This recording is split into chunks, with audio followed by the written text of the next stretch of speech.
He led Hitler's bombers in France, commanded raids in the Battle of Britain, and rose to Field Marshal.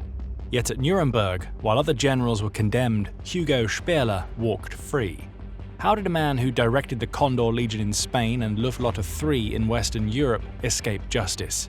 Hugo Sperrle was born on February 7, 1885 in Ludwigsburg, in the Kingdom of Württemberg.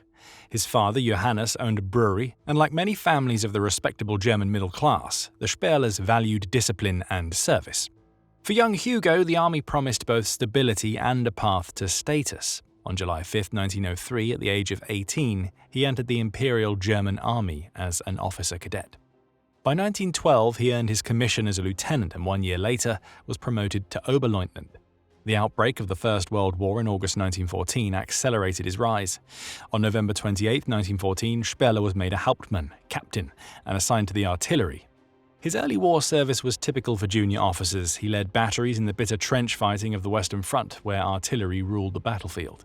But Sperrle's career soon took a decisive turn. As the war ground on, the German military expanded its use of aircraft for reconnaissance, directing artillery fire, and spotting enemy movements. Sperrle transferred to the Luftstreitkräfte, the Imperial German Air Force, first as an observer, then later as a pilot. This shift from the mud of the artillery to the skies of aviation would define the rest of his career. By 1917, Sperrle commanded a reconnaissance squadron tasked with photographing enemy positions and guiding artillery strikes. Unlike the glamour of the fighter races, these missions were steady, dangerous work, long flights over enemy lines, vulnerable to both ground fire and interception. His skill at organizing and directing these units impressed superiors, and by the war's end, he was firmly established as an air officer.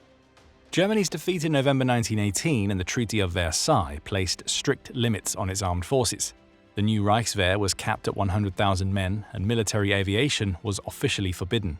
Yet Sperrle, like many dedicated officers, remained in uniform. In the shadows, German officers studied ways to preserve and later rebuild an air force, often through disguised programs and cooperation with foreign powers. The 1920s and early 1930s tested the patience of many German officers. Restricted by Versailles, official military aviation was outlawed. Yet inside the Reichswehr General Staff, officers like Hugo Sperrle studied aerial strategy and theory, waiting for the moment when Germany could rearm. That moment came in 1933, when Adolf Hitler rose to power and quickly announced plans to rebuild the armed forces. Sperrle's long years of quiet staff work suddenly paid off. Promoted to General Major in 1934, he transferred to the newly created Luftwaffe. At 49 years old, he was now part of a generation of officers tasked with transforming Germany's banned aviation service into a modern air force. Within a few years, Sperrle would command one of its most controversial missions. In November 1936, Sperrle was appointed commander of the Condor Legion, the German expeditionary force sent to support General Francisco Franco in the Spanish Civil War. Officially, the mission was to assist a fellow right-wing movement. Unofficially, it was a testing ground for Germany's newest aircraft and tactics. The Condor Legion's bombing campaigns, particularly the attack on Guernica in April 1937, shocked the world. Guernica remains one of the most infamous air raids in history, and Sperrle's role in it is still debated. Some argue he gave the order. Others note the Luftwaffe chain of command often left initiative to unit leaders like Wolfram von Richthofen. What is certain is that Sperrle oversaw the overall mission and defended the Legion's operations as legitimate military action. The destruction of Guernica became a symbol of civilian suffering in modern war, immortalized by Pablo Picasso's painting.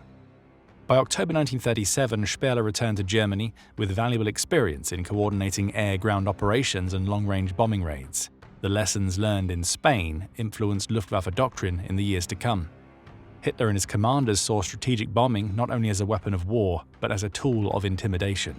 In February 1938, Sperrle was given command of Luftwaffengruppenkommando III, which soon evolved into Luftflotte III.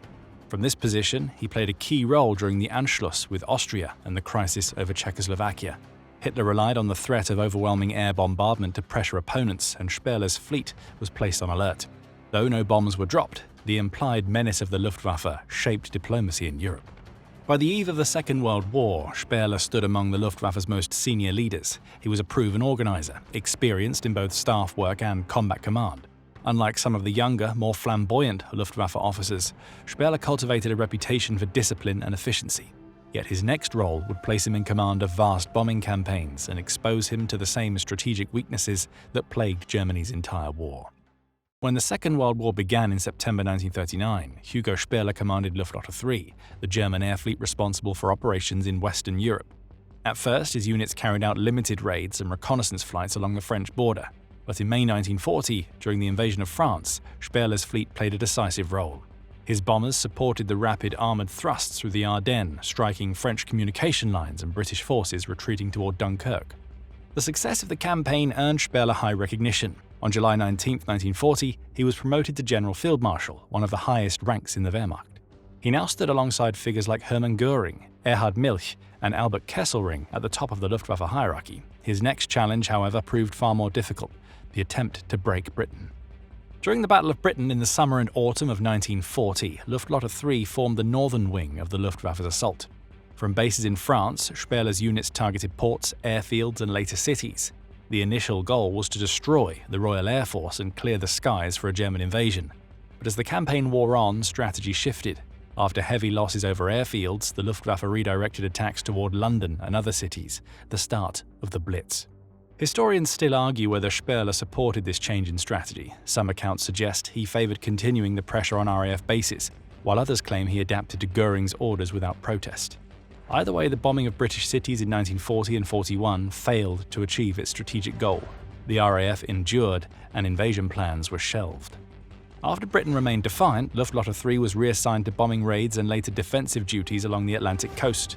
Sperrle's command stretched from the Bay of Biscay to the Low Countries, covering the occupied Western Front. His aircraft attempted to disrupt Allied shipping in the English Channel and later counter the combined bomber offensive, which grew in intensity by 1943.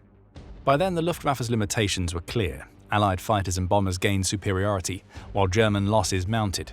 Sperrle, now nearly 60, struggled to keep pace with the demands of round-the-clock air defense. Reports describe him as increasingly frustrated, aware that his units were under-resourced and overmatched. The decisive moment came in June 1944 when the Allies landed in Normandy. Luftwaffe 3, once a powerful offensive arm, had been reduced to a shadow of its former strength. Sperrle's fleet could barely mount sorties against the invasion force. His inability to stop the landings, though rooted in shortages beyond his control, marked the collapse of his wartime career. By August 1944, he was dismissed from command and placed in the Führer Reserve, effectively retired from active service. On May 1, 1945, as Germany collapsed, Hugo Sperrle was taken prisoner by the British Army. Unlike some senior Luftwaffe leaders who fled or were killed, Sperrle offered little resistance.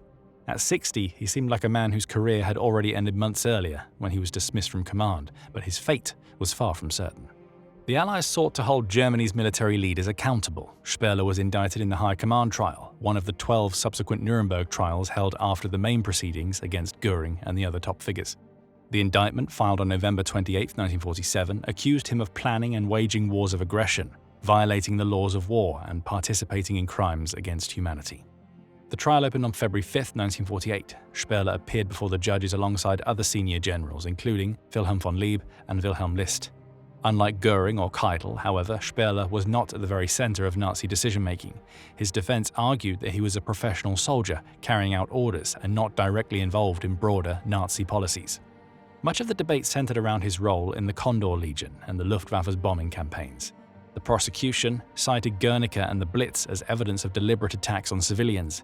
Yet the judges struggled to find clear proof that Sperrle himself had ordered unlawful actions. Command responsibility was difficult to pin down, especially in the Luftwaffe's diffuse chain of command.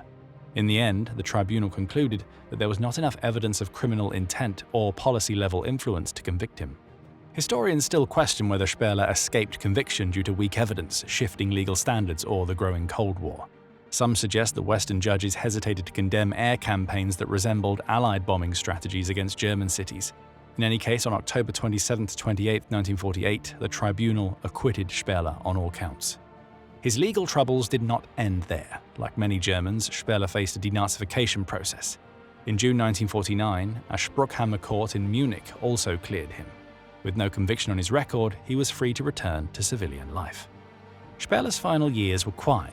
He never wrote memoirs or sought to defend his record. Instead, he lived out his days in Bavaria, dying in Munich in April 1953. His grave was later moved to a military cemetery near the Lechfeld Air Base, a symbolic return to the world of aviation that had defined his life. For a man who had risen to the rank of Field Marshal, his exit was almost invisible. It was only in the courtroom, not the battlefield, that his name briefly returned to history's stage. Hugo Sperrle's story shows how power in wartime does not always lead to accountability in peace. Acquitted at Nuremberg, he remains one of the few Luftwaffe field marshals to walk free, a verdict that still sparks debate about justice and responsibility. If you want to see how another Luftwaffe commander's career ended very differently, watch our video on Alexander Löhr, the general who faced a firing squad in Belgrade. Don't forget to like, subscribe, and hit the bell so you won't miss the next chapter of history.